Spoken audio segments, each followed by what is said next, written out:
Welcome to episode 2 of the Best Games You Never Played podcast. Your only podcast that discusses the best games that sold under 1 million copies. I'm Chris. And I'm Nick. So today we got a game that Chris picked out. I don't know much about it, but he is a master at this game. Why don't you tell him what we got for them today? Today we have the little-known JRPG from the Megaman series, Megaman X Command Mission for the GameCube.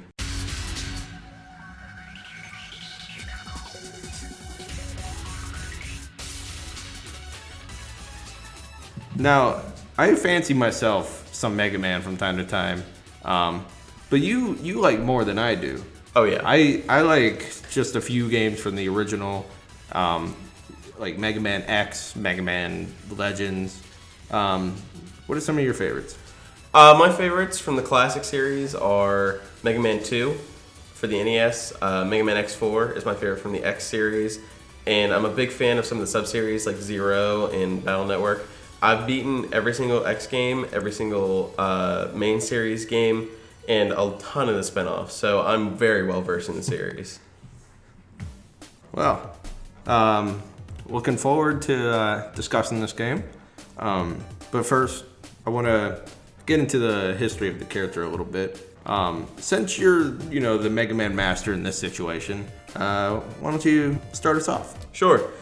Mega Man was created in 1987 on the NES by Akira Kitamura and Keiji Inafune. Now, Kitamura designed the original pixel art for the character, and Inafune did all the original covers, like the Japanese cover and all that kind of stuff, like the artwork for the character. Which, if I'm right, the box art, the box cover version of Mega Man is like some middle-aged dude with a beer gut. See, that's actually the North American one. The Japanese one is much more traditional Mega Man, what you think he'd look like. Oh, okay. That's why that's called the bad box art Mega Man, because it's different than the other ones. Even the European one is different than the Japanese and really? the American one, yeah. Huh.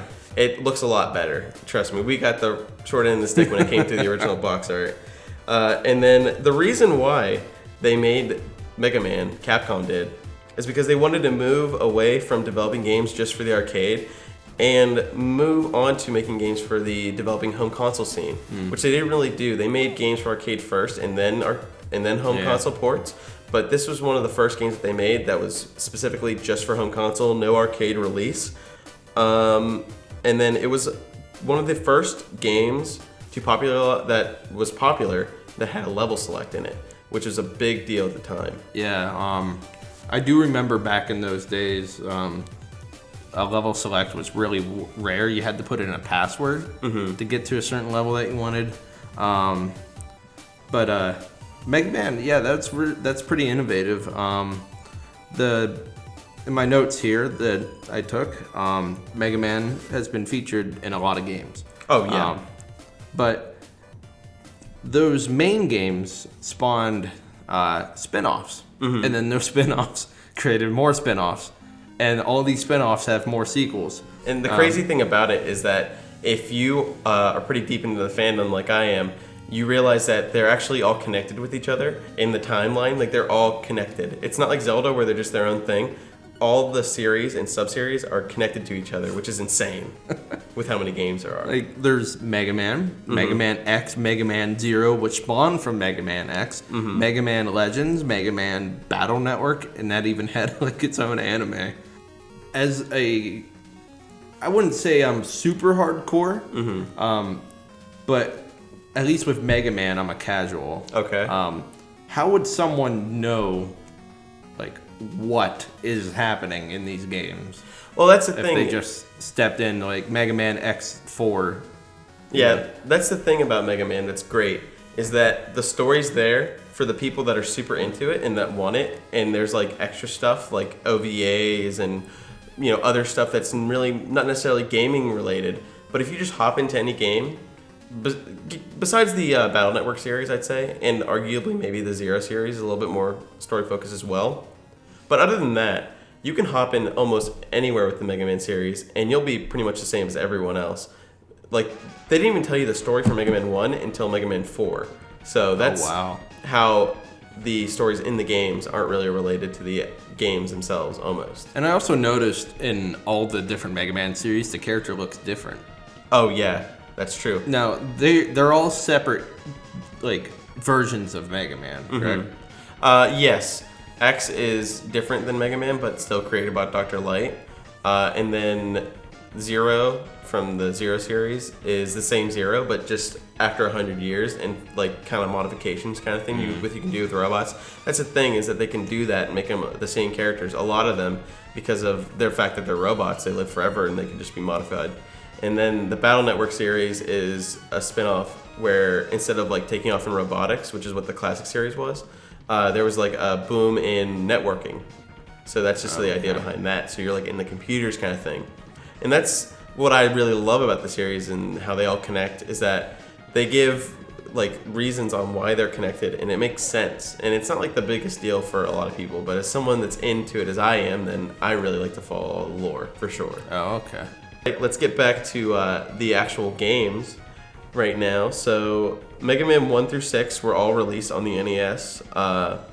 And then Mega Man X was released on the SNES, which was the first Mega Man game on the SNES in 1993, late 1993. And then it took place, like I said, 100 years after the original series timeline. And what's great about X is that it changed up the gameplay. It made it a lot more fast-paced than the original Mega Man games, because... But it also kept what was great about the original games, too. Oh, yeah, it definitely did. But they sped it up because the SNES kind of gave them that wiggle room. Yeah, exactly. Yeah. They made it faster. And really, people, you can imagine from 1987 to 1993, 6 games, people were kind of getting tired of Mega Man on the NES. Like, they were just ready to play something else. Yeah, and it really showed, because Mega Man X was really successful back in the day. So much so that it spawned, all these games after it, all the way up to the PS2, including the game we're talking about today. Exactly, and it's crazy because the classic series and all these series are congruent. They're all going on with each other, for sure. But they always are able to rebrand whenever they need to when it comes to the series. Now, all the X games involve a lot of jumping and shooting, I assume. But this game, you want to tell me about this game a little bit? See, that we're talking about today? This game is a unique butterfly when it comes to the series, because, like you said, most of them are heavily action-based platformers, jump and shoot, beat the bosses, and it's a lot of skill-based gaming. But with Mega Man X Command Mission, it is as traditional as you can get JRPG. It plays a lot like Final Fantasy or Dragon Quest, like literally as traditional as you can get. There's not too much fancy stuff in there. The thing that they really added was the hyper system, which is a thing that you can use a few turns. I think it's based on the character, but usually it's like 4 or 5 turns you can use the hyper, and it makes your character have different armor, different properties, that kind of stuff. Very unique, really, for a traditional RPG. Just kind of, and you can like refuel it too. Now, I assume that when you're changing the whole gameplay style of a series up, developing the new type of game would be kind of difficult. Oh, yes. Actually, a quote from Keiji Inafune I have here is that he said, "I've always believed that X is an action game and belongs squarely in that genre.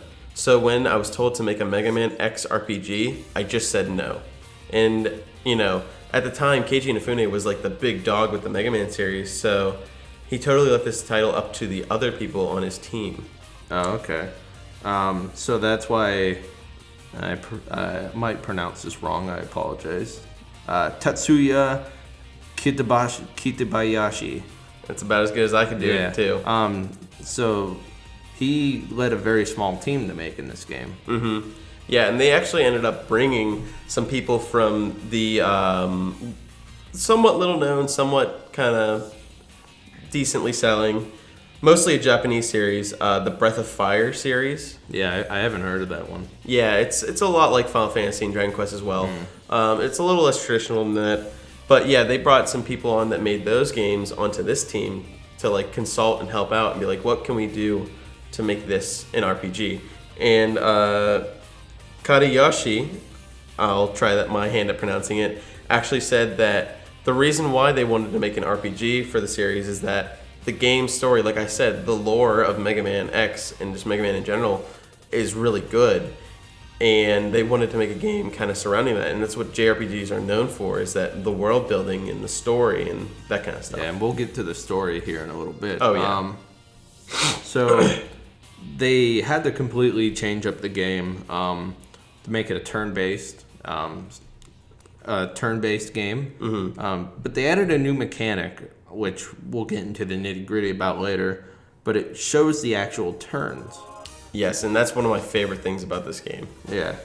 I don't think there's any other RPGs with that. The only RPG that I can think of, and I'm actually a big RPG guy too, that I could think of that has that is called Child of Light, and that's like an indie RPG. Yeah, that's a more modern example, but at the time, I don't think there's any RPGs out there. Oh, yeah, and even since then, other than that, I haven't seen it at all. Yeah, they must have been Megaman X Command Mission fans. I know, probably. I don't blame them. It's a great game, at least in my opinion. So, Mega Man X Command Mission was released July 29th, 2004 for the PlayStation 2 and Nintendo GameCube, not Xbox, because Capcom does not like Xbox. No, besides Dead Rising, and even then they left that as soon as they could. It's not exclusive anymore, you know. But it's crazy. A fun fact about the game actually is that Capcom made GameCube and PS2 controllers themed based on the game, which is very rare for the series. They don't really make controllers just for one game, and they're crazy to find. If you find them on eBay, they go through the roof. I mean, they're not necessarily treading unfamiliar waters here. They have made controllers for other series, like Resident Evil. They made a chainsaw controller. Oh, okay. For Resident Evil 4. Yeah, I've actually seen that. Never used it though. I don't have an opinion on it. I wish I could have it right now. So they're not unfamiliar with making controllers for games. Mm-hmm. But when the game came out, it didn't sell the best. No. On GameCube, sold about 120,000 copies, and on the PS2, sold about 180,000. Mm-hmm. And put that into perspective, there are like tens of millions of each system sold. At this point in the system's life cycle, you're looking at probably 80 million between the two. Yeah. At this point, in 2004. So this is like barely scratching the surface of the player base. Mm-hmm. Yeah, no. It definitely flopped, and I'm not sure if they didn't market it at all, because I don't really remember from back then. But it feels like I saw some stuff for it back in the day. It could have had something to do with the release date coming out around the same time as X8, I believe. Came out the same year. Yeah. So maybe people were a little confused on which was what, you know? Mm-hmm. Critics. What did critics think of it? All right. It has an 68.35 on Game Rankings. Metacritic's score for the critics is 67, and then for the fans is 76. G4 TV is a 3 out of 5, and IGN actually gave it an 8.4 out of 10. So that's a big divide right there. It seems to me that this is a you love it or you hate it game. I agree, and there are definitely some reasons for that. The graphics are incredible, some of the best looking at the time for sure. Oh yeah, the game's beautiful for a PS2 and GameCube game. Mm-hmm. I think it has something to do with the style. Yeah, it has a really good style. Change up the characters once again, like they always do when they make these new sub-series or spin-offs. And they also added like a cell shading style, which just makes the game hold up, just like Wind Waker did. Yeah, kind of especially with Wind Waker and like Beautiful Joe. Mm-hmm. It's like that kind of style. Yeah. And Beautiful Joe was also made by Capcom too, so it makes a lot of sense. Yeah, they had some experience. The audio, the soundtrack's really good. Oh, it's probably my favorite or second favorite Mega Man soundtrack, and that's saying a lot because the series is That's known. crazy because Mega Man has a lot of good music. Oh yeah, the series is known for being amazing at making the soundtracks, and it's Rockman, like rock and roll in Japan. So like it's big inspiration for musically, and I think it's X5 has each of the Robot Masters actually named after different members of Guns N' Roses. Oh really? Yeah. Huh. So that's insane. So the graphics are good. The soundtrack is good. Mm-hmm. What happened to the voice acting? Join us, X. I don't care what your vision is. You're still a bunch of mavericks. And as you know, I am a maverick hunter. The voice acting. The voice acting, not good. No, it is. I'd argue, because I'm a big fan and I'm kind of biased, that it falls into the it's so bad it's good realm of voice acting, because it's so funny to listen to, especially out of context. I mean, I was laughing like crazy during the cutscenes and stuff, but I don't know if I would say it's so bad that it's good. I don't know. If you're ever curious about the voice acting after listening to this, just look up some of the cutscenes, especially with like Botos. He's the funniest one to me. It has that early 2000s kids anime vibe to it. I agree completely. And the one thing that kind of bothered me about it is during cutscenes, if something happens, the sound, like the song that's playing, will just stop. There's like no transitions between songs. It's very, very much like Sonic Adventure 1 and 2. Yeah, where the mixing could be definitely better. Yeah. So let's talk about the story. Story of the game. The story is very complicated for me. It is a little complicated. Because I only played Mega Man X, X2, and X3. And with X2 and X3, I didn't really play it for the story. I just played it because it's a Mega Man game. Yeah. So, a lot of people just play for the gameplay. So you're the story master. So how did this work with the other games? So Mega Man X Command Mission actually takes place in between Mega Man X7 and Mega Man X8. And what happens there is you end up in Giga City with these Reploids kind of rebelling against the humans. The Reploids, that's like Mega Man and Zero and yeah, that's like the people robot. that they are, the robots, like the robots with human intelligence, basically. So there's a group of them called Repiforce that ends up like kind of going Maverick almost, but they're not called Mavericks in this game. But they're basically going Maverick and going against the humans, and they kind of want to cut out their own piece of the world for where they could be, where they could live in peace kind of thing. It's similar to a lot of other stories in the X series where the main villain's goal is that. But here, they have this thing called Superforce Metal, and it enhances them. It gives them upgrades. It's basically like upgrade chips. And you actually use them in the game as well to upgrade yourself. But if you use too much of it, then it ends up corrupting you. So that's how they get new people to their cause and stuff like that. And I won't really spoil it for people that are like interested in playing it, that kind of get into it. But, you know, you go along like RPGs and you meet new party members and some original characters and some from the X series like Axel and Zero and all them. But it's a lot of original characters as well. And you work with them, and it turns out that your bad guys that you're facing aren't the main bad guys, and there's someone higher up kind of pulling the strings, and it's actually not Sigma this time. So it's definitely unique. This is one of the few Mega Man X games where Sigma doesn't even come up at all. So I take it you like the story. I do. I'm a big fan. I'm a big fan of everything about this game, and I don't know if it's because I played it when I was a kid and I'm like really nostalgic for it.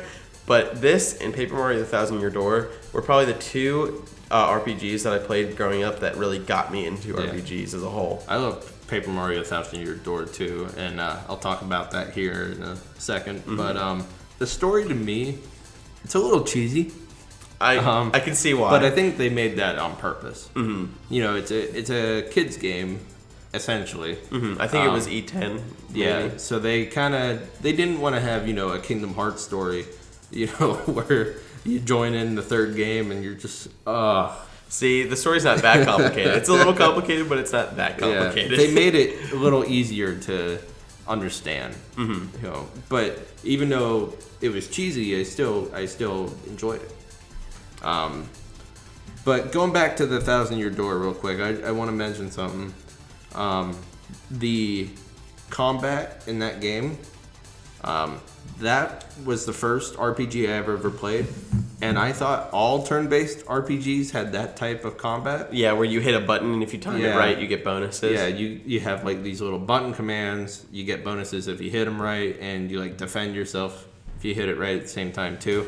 Not all RPGs have that. Very that few makes do. me really upset, and that kind of turned me away from RPGs. So the combat in this game, it's kind of similar to, you know, a lot of older RPGs back in the day. You just do an attack and then they attack you. But this time there's a little turn meter at the bottom right-hand corner, so you can kind of plan out, which I thought was a really good idea. Yeah, it shows you the turn wheel kind of thing, where it's like, you know, X is here, party members are here, boss or enemy that you're facing is here. And you can actually target certain enemies that maybe the enemy 2 is in between you and another person's turn. So if you want to take him out, you can, and then the other person gets to go before the enemy 1 gets to go. Yeah. And you can do stuff like defend, or if you're in hyper mode, your speed goes up, so you go up the turn wheel. And it also previews it before you actually do the thing. So like if you hit defense, before you press the A button, it actually shows you where you'll end up on the turn wheel before you do it, which is really nice. Lets you plan out your stuff really, really well. And like you can use sub weapons too to increase your speed, theft, missiles, that kind of stuff. And I just really like how they implemented it with the gameplay. Yeah, I think a lot of RPGs could benefit to having something like this. But I'm not a big fan of turn-based RPGs because it just seems it kind of takes me out of the story a little bit. Yeah, I could see that. So I really like the fact that they gave you something to help you strategize. Yeah, it's definitely something that should be brought back in a future, like any RPG really. I just like it. And then when you're not in combat, you're just running around, sliding.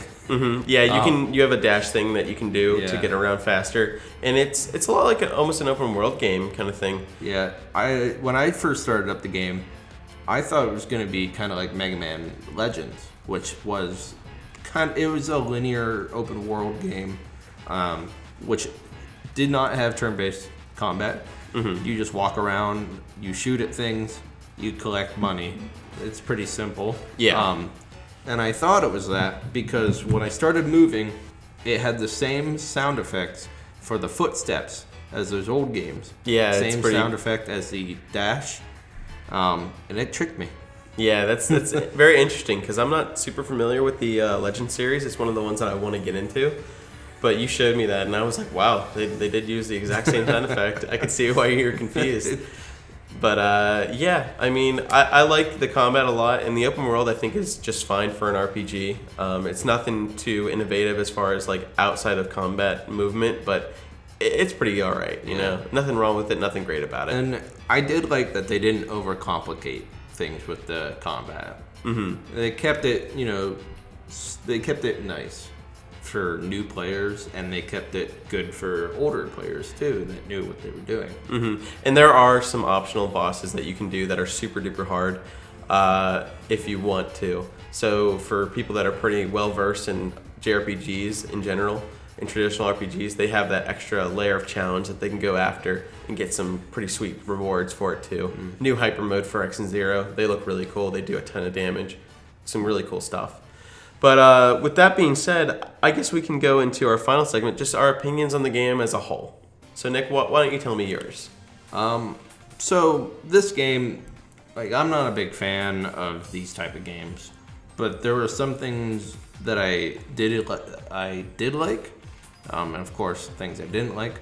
So this game, it gets a pass from me. I don't know if I'd go back to it, but I definitely know people that would love this game because they're big RPG fans, and they like Mega Man. When you put those two together, you got this game. Yeah, so pass for me. For sure, I could see that. And as a huge Mega Man fan, I obviously love this game, and I'm a big fan of RPGs as well, so it's a double whammy for me. I'm a big fan. I think the story is good, even though it's kind of cheesy, like you said, and it is a kind of love it, you hate it kind of game, but it's not super rare. You can get it for a decent price on eBay. Definitely get the GameCube version if you have the option between the two, because it's better. The PS2 has some frame rate issues. But other than that, yeah, I'm a huge fan. Big recommendation for me if you are even a little bit interested in after listening, and you're a big fan of the X series, but you just never heard of this one. Give this one a shot. Even if you might not like JRPGs per se, you might end up liking this one because it's a little bit simpler and it is kind of accessible. It's one of the beginners RPGs I'd recommend for sure. I definitely did get a kick out of it, so thumbs up. Thumbs up. Not 2, but 1. I'll give it a good 2. But yeah, for next week, we'll be covering Advance Wars Days of Ruin for the Nintendo DS. Yeah, another game that Chris picked out. I have only played one Advance Wars game, and that was years ago, so I'm kind of excited to delve back into it. Yep, and if you're not familiar with the series, it plays a lot like Fire Emblem, so looking forward to that, and hope that you tune in next week. All right. All you have to do is to know you're blind. You say you need to show you are just